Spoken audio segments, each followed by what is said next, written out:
Today we are making a simple but delicious pasta recipe with prawns, under 15 minutes.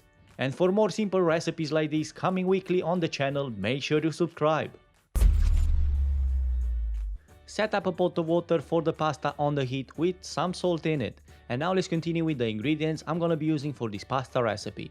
And you need some king prawns. In this situation I'm using whole king prawns, so you need to deshell them and clean them.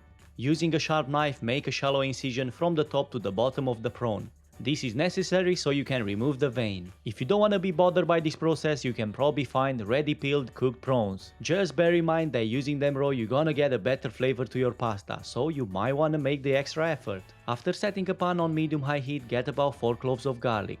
I know it kind of looks a lot, but we are only crushing them and removing them later from the pan, so it's fine. We're only gonna get a slight garlic aroma into the pasta. While the garlic is releasing some flavors, get the pasta into the boiling water.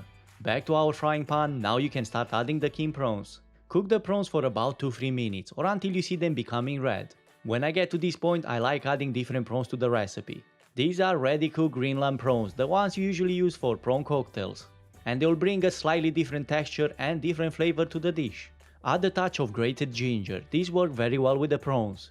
But don't go too crazy because this is quite strong and will overpower the whole dish.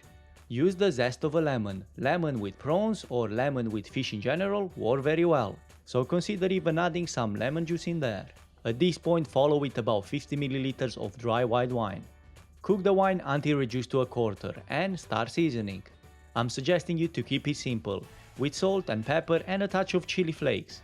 We have quite a few flavors going on already and this will definitely do. After cooking the pasta for about 10 minutes or al dente, it's time to removing off the heat. Strain it, but make sure you keep some of that pasta water. It's great to adjust the sauce. After adding the spaghetti, make sure you cook everything together for another minute or 2. This will ensure that the pasta absorbs all that nice flavor from the sauce. Remove the garlic, is already done its job. Chop some parsley and sprinkle on top. Straight after mixing everything together, transfer the pasta to the bowl. Now finish the dish with grated parmesan or grated pecorino. And if you enjoyed this content, make sure you give it a thumbs up and check other videos on my channel, and I'll see you next time with new video recipes.